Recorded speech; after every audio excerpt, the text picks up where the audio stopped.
कि इलेक्शन कराना एक टेक्निकल काम है, ये बर्री फौज हमेशा इस काम के लिए ट्रेंड है। अब नेवी के लोग जो है F-16 के ऊपर जो है वो लेके जाएंगे बैलेट पेपर, मुझे बताइए वो जो सिक्योरिटी देनी है पोलिंग स्टेशंस के ऊपर, वो क्या, या तो फिर वो यही है कि वो जहाज उठा ले, जो वो बैठे होते हैं ना वो उसके नीचे, पुलों के नीचे, और वो कहीं ना कहीं सड़कों पे गिरे होते हैं, फिर वो जहाज उठा ले, वो जहाज जो है वो सारे काम कर ले। क्या कर रहे हैं आप इस मुल्क के साथ, करना क्या चाहते हैं आप? बुखारी साहिबा, आप किस तरह रोकेंगी? बात तो उस्मान डार की सही है, सुप्रीम कोर्ट ने 90 डेज की आईनी कैद के अंदर रहते हुए उसकी स्पिरिट में फैसला दिया है। कहा कैसे रोकेंगे आप? तौहीन अदालत करेंगे आप? मिनिस्ट्री ऑफ डिफेंस कहे कि हम नहीं दे रहे लोग जी। शुक्रिया कामरान। पहले तो बात यह है कि पहले ये फैसला तो हो जाए कि ये अदालती फैसला है या नहीं, ये शौकिया फैसला है। और मेरी कानून नहीं पता मेरे भाई को, लेकिन मुझे कानून थोड़ा सा पता है और आइन भी मैंने थोड़ा सा पढ़ा हुआ है, तो मैं अपने प्यारे भाई को बता देती हूँ। पहले जिस पंजाब के 12 करोड़ आवाम का दर्द उठ रहा है ना इनके सीने में, वहाँ पर वो 12 करोड़ आवाम के नुमाइंदे ही बैठे हुए थे उस पंजाब असम्बली के अंदर, जिसके जो चीफ मिनिस्टर जो है जो असम्बली तोड़ना नहीं चाहता था, आपने उसके बाजू ट्विस्ट करा के आपने उसे पंजाब असम्बली तोड़वाई। तो उस वक्त आपको ख्याल नहीं आया कि 12 करोड़ आवाम का क्या होगा? उस वक्त आपको अपने अपने तमाम फैसले, सियासी मैं फैसले, कह रहा हूं आप रोकेंगे कैसे इसको, इम्प्लीमेंटेशन को? आप किस तरह कह रहे हैं फैसला नहीं मानेंगे, इलेक्शन नहीं होने देंगे? उसका जवाब तो देना पहले प्लीज। आप पीछे चली जाती हैं, चले बोले बोले बोले, टाइम कब रह जाता है ना। नहीं पीछे नहीं चली जाती ना, मुझे उस्मान डार साहब को कानून पढ़ाना है। डार साहब की इंपॉर्टेंस नहीं है, वो अपनी पार्टी को रिप्रेजेंट करे, आप मेरे सवाल की इंपॉर्टेंस है यार। नहीं मुझे बताने दो। अच्छा कामरान, जो मैं कहना चाहती हूँ मुझे कहने दो प्लीज। मेरी गुजारिश ये है कि सबसे ज्यादा जुल्म ही तो ये कर रहे हैं ये, कि एक चीज जैसे जिसको कानून का चीफ जस्टिस होना चाहिए, जिसको अदलिया का चीफ जस्टिस होना चाहिए, उसको ये अवामी और सोशल मीडिया का चीफ जस्टिस बना रहे हैं। उस वक्त चीफ जस्टिस पे प्यार नहीं आया था आपको? प्यार देखा हमने, जो तस्वीरों पे उनके जूते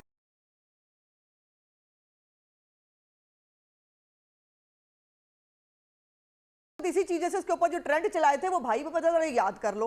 पहली तो गुजारिश ये है कि ये मेरे भाई को फिर जिसने पढ़ा के भेजा ना उसको जाके 2 लगाना कि तुम्हें उसने सही पढ़ा के नहीं भेजा। अतर मिनल्ला साहब पहले 2 दिन बिल्कुल बेंच के अंदर मौजूद थे, उन्होंने बिल्कुल ओपन कोर्ट के अंदर ये बात की कि पहले ये फैसला कर लें कि असेंबली सही डिसॉल्व हुई है या नहीं। पहले 2 प्रेसिडेंट्स मौजूद हैं, मंजूर भट्टू की असेंबली का भी और जफरुल्लाह जमाली की असेंबली का भी, और वो दोबारा असेंबलियां बहाल कर दी गई थी। तो उन्होंने ये बात की और चीफ जस्टिस साहब ने पूरी कोर्ट के सामने, पूरे लोगों के सामने उन्होंने बैठ के कहा कि बड़ा अच्छा पॉइंट है, इसका हम जो है वो ऑर्डर में जिक्र करेंगे। उसका कोई जिक्र ऑर्डर में नहीं था। अब ये मैं क्या कह रही हूँ, कानून पहले ही डाल बता दिया कि उसको आता नहीं है। मेरी बात सुने, मेरी बात सुने, कानून उससे सीख लेते हैं ना जिनको पता है। आपके पास, मैंने कल भी कहा था आपके कुलीग को, आपके पास कोई ऐसा कानूनी तरबान, यार एक मिनट यार उस्मान भाई, एक बात ही बंदा कर सकता है, एक मिनट यार, मुझे डिबेट तो करने देना, कोई लोग सुनेंगे, कोई थड़े पे बात नहीं हो रही है इधर यार, कोई सब्सटेंशियल बात हो रही है दुनिया न्यूज़ पे। उस्मा साहिबा, आपके पास कोई कानूनी इंस्ट्रूमेंट नहीं है दस्तूर के लिहाज से कि आप इस फैसले को नल एंड वॉइड करें। फैसला आ चुका है, आप ये कह सकती है बकवास फैसला है, आप ये कह सकती हैं कि नहीं, आपके पास कोई फोरम नहीं ना है, फिर आपको इन्हीं जजों के पास जाना पड़ेगा। मैं ये कह रहा हूँ, आप किस तरह कह रही हैं, बताएं, ये बताएं ना, आप टाइम इसमें है, आप टाइम वेस्ट ना करें। देखिए पहली तो बात यह है, पहली तो भाई बात यह है कि पहले तो खुद जो मैंने जैसे मैं जो बात कह रही थी कि कानून किसी और से पढ़ने की जरूरत नहीं, जो कानून की तशरीह करने वाले हैं सुप्रीम कोर्ट के जज, उनसे ये फैसला लेना चाहिए ना। जब 4 जज कह रहे हैं कि हम फैसला दे चुके हैं, लेकिन उसको सिर्फ एक हटधर्मी की बुनियाद पर उसको कहा जाए मैं नहीं मानता, मेरी मर्जी, मैं अकेला सुप्रीम कोर्ट। अगर आपकी बात सही मान ली जाए, मेरी बात सुने, आपकी बात इसलिए सही नहीं हो सकती कि आज आपकी बात को रद्द करते हुए पूरी गवर्नमेंट की इलेक्शन कमीशन ने नया स्केड्यूल इसी 3 रुकनी बेंच के फैसले की रोशनी में सुना दिया है। अब आप ये पॉइंट ही इरेलेवेंट है यार, टाइम वेस्ट कर रहे हैं ना हम आपस में। आ गया ना स्केड्यूल, अब कैसे रोकेंगे इलेक्शन? ये नहीं होता मेरी बात सुन ले, इलेक्शन कमीशन गवर्नमेंट का नहीं होता, पहली बात, वो एक इंडिपेंडेंट अदारा है। दूसरी बात यह है कि जो कानून पास किया पार्लियामेंट ने, पता नहीं आप किस तरह से नजरअंदाज कर देते हैं, पार्लियामेंट एक सुप्रीम इदारा है, कौन सा कानून पास कर चुका है। वो अलग बात है कि इनका एक टाइगर जो सदर पाकिस्तान की कुर्सी पे बैठा है, वो उसको दबा के बैठा है। कितने दिन दबा लेगा? 20 अप्रैल तक वो कानून जो है वो कानून की शक्ल इख्तियार कर लेगा, ये तब तक ही रोक सकते हैं उसको। उसके बाद उसके ऊपर अपील का हक भी होगा जो नए जजेस सुनेंगे, और उस अपील के अंदर हम तमाम अपने कानूनी नुक्ते फिर भी उठा के लेके जाएंगे। फिर यह है कि पार्लियामेंट की कोई औकात है कि नहीं। आप एक तरफ जो ये वही बात है कि नेवी के और वो जो दूसरे जो वो है वो आके जो है वो इलेक्शन करा लें, जिनको पता ही नहीं इलेक्शन कराना एक टेक्निकल काम है। ये ऐसे ही है कि जैसे चीफ साहब ने बाकी सारे काम करने हैं, लेकिन जो कानून का काम है, जो अदलिया का इंसाफ देने का काम है, वो उन्होंने नहीं करना। कि आप एयरफोर्स और नेवी के जवान दे दें इलेक्शन के लिए, आप दे देंगे? देखिए उनका बात यह है, जैसे मैंने कहा कि इलेक्शन कराना एक टेक्निकल काम है, ये बर्री फौज हमेशा इस काम के लिए ट्रेंड है। अब नेवी के लोग जो है F-16 के ऊपर जो है वो लेके जाएंगे बैलेट पेपर, मुझे बताइए वो जो सिक्योरिटी देनी है पोलिंग स्टेशंस के ऊपर, वो क्या, या तो फिर वो यही है कि वो जहाज उठा ले, जो वो बैठे होते हैं ना वो उसके नीचे, पुलों के नीचे, और वो कहीं ना कहीं सड़कों पे गिरे होते हैं, फिर वो जहाज उठा ले, वो जहाज जो है वो सारे काम कर ले। क्या कर रहे हैं आप इस मुल्क के साथ, करना क्या चाहते हैं आप? और जो आपने इंट्रो में कहा था, मैं उसको बड़ी इंपॉर्टेंट बात है, मैं वो कामरान करना चाहती हूँ, इलेक्शंस इसलिए कराए जाए बकौल इमरान खान के कि मुल्क के अंदर जो है वो सर्टेनिटी आ जाए। मुझे ये बताइए, ये इलेक्शन कराकर मुल्क में अंदर सर्टेनिटी आएगी? बिल्कुल नहीं। जो भी रिजल्ट आएगा इमरान खान का, ये सिर्फ इमरान खान ने इलेक्शन नहीं कराना, अपनी मर्जी का फैसला भी लेना है। मुझे एक ब्रेक लेने को कहा जा रहा है, हक का फैसला हुआ। मैं जरा मौजू खोलता हूं। अब मरियम नवाज साहिबा की एक बात से मुझे इख्तिलाफ है, जो उन्होंने कहा ना कि जी इमरान खान इलेक्शन हारेंगे, लिखवा लें मुझसे। I don't think so. Imran Khan popular तरीन लीडर है, 60% से ऊपर उनकी पॉपुलैरिटी है, यही वजह है हुकूमत इलेक्शन करवाना नहीं चाहती है। लेकिन मैं सोलंकी साहब से पूछूंगा ज़रूर कि इमरान खान का फिनोमेना जो है, क्या वही वजह है कि जिसकी वजह से सब चाह रहे हैं कि इलेक्शन ना हो, सवाए तहरीक इंसाफ के ब्रेक के बाद? ये है जी, अगर आपको नज़र आ रहा हो, अगर स्क्रीन पे चल रहे हो तो ठीक है। इमरान खान साहब के ऊपर टाइम्स का है the astonishing saga of Imran Khan. उसके अंदर लेकिन उन्होंने बड़ी अलार्मिंग बातें लिखी हैं, और उसमें उन्होंने ये लिखा है कि अमेरिका की नज़र में इमरान खान एक मुनासिब शख्स नहीं, पाकिस्तान जैसे गरीब और जारिया मजाज इस्लामी मुल्क का जो निज़ाम संभाल सकें। उन्होंने ये भी लिखा है कि इमरान खान तालिबान की इक़्तिदार में वापसी की हमायत करते थे, मगर ऐसा होने के बाद पाकिस्तान दहशतगर्दी में इजाफा हुआ 120%। और मगरब इमरान खान के अमेरिका पर इल्ज़ामात आमिराना रुझानात रखने वाले हुक्मरान ताल्लुकात और तालिबान के झुकाव से नाराज़ हैं। उन्हें जो बाइडन का फ़ोन ना करने का दुख है, इस्लामा बिन लादेन को शहीद करार देते हैं। पाकिस्तान के माशी मसाइल का आगाज़ इमरान खान के दौरे हुकूमत में ही हुआ। इमरान खान को बार बार वज़राए ख़ज़ाना तब्दील करने पड़े, इंतहा पसंदों के सामने झुकना पड़ा, क्या क्या यू टर्न लिए। जब इमरान खान से हमने सवाल पूछा कि इक़्तिदार में, टाइम्स वाले कह रहे हैं इक़्तिदार में आकर पाकिस्तान के मसाइल कैसे हल करेंगे, तो उनके पास कोई वाज़िया प्लान नहीं था।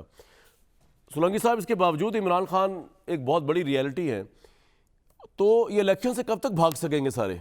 इमरान खान तो एक लिविंग रियलिटी है 60% उसके साथ। और अमेरिका का नाराज़ होना कितना फैक्टर रखता है पाकिस्तान में, एक बंदा पॉपुलर भी हो फिर भी इक़्तिदार में आए या ना आए? आपके आखिरी सवाल का जवाब मैं पहले दे देता हूं सर, कि अमेरिका की नाराज़गी के बावजूद आप क्या कर सकते हैं। तो मेरे ख्याल में अमेरिका की नाराज़गी की सबसे ज़्यादा परेशानी अगर किसी को है इमरान खान तो है। वो पीटीआई और इमरान खान को है। PR कंपनी इसी वजह से वो ये सारे जो हज़ारों डॉलर जो खर्च करके लॉबिंग फर्म्स, ये जो आड़ियाँ जाड़ियाँ, जो इनके नुमाइंदे कभी स्टेट डिपार्टमेंट जा रहे हैं, कभी फलाह से मिल रहे हैं, कभी ज़ल्म खलीलज़ाद के पास जा रहे हैं, कभी फवाद चौधरी जो है वो यहाँ सफ़ीर के आगे पीछे फिरते हैं, तो ये जाहिर करता है कि उनको इसकी परेशानी है। लेकिन अमेरिका और नो अमेरिका, पाकिस्तान के अवाम की जो सियासी क़ियादत है वो पाकिस्तान के अवाम ने मुंतखब करनी है, इसके कतई नज़र कि अमेरिका को क्या चीज़ अच्छी लगती है या बुरी लगती है। और मेरे सवाल का पहला हिस्सा सर, इसका मतलब ये भी नहीं है, ठीक जी, मतलब ये भी नहीं है, प्लीज़ कंप्लीट कर लें। जी जी। अच्छा, पहला जो हिस्सा है वो ये है कि ये कब तक भागेंगे। मेरा नहीं ख्याल है कि किसी को भागना चाहिए।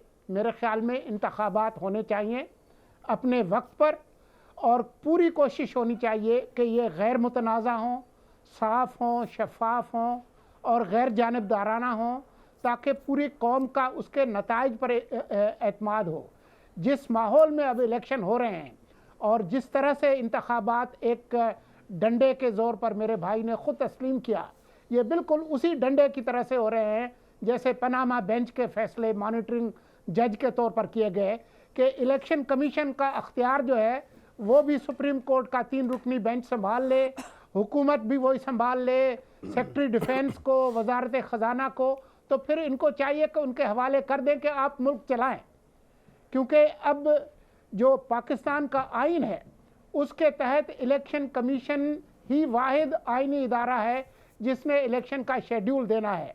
तो मुझे पाकिस्तान के आइन में कोई भी बता दे कि कौन से आर्टिकल के तहत सुप्रीम कोर्ट के पास ये अख्तियार है कि वो इलेक्शन का शेड्यूल दे। क्योंकि पाकिस्तान के आइन में आर्टिकल 220 में सिर्फ और सिर्फ इलेक्शन कमीशन के पास ये अख्तियार है। इन्होंने पूरा शेड्यूल दे दिया। अभी फरमाया कि जी वो 12 करोड़ लोगों का ख्याल भी करना है। तो जब 12 करोड़ की असेंबली, उसके वजीर आला, उसके अरकान असेंबली, उसके काबीना के अरकान के बयानात, इंटरव्यूज ऑन रिकॉर्ड कहने के बावजूद कि खुदा के वास्ते ये न तोड़े, इमरान खान ने ये असेंबली तोड़ी जो कि असेंबली का मेंबर भी नहीं था।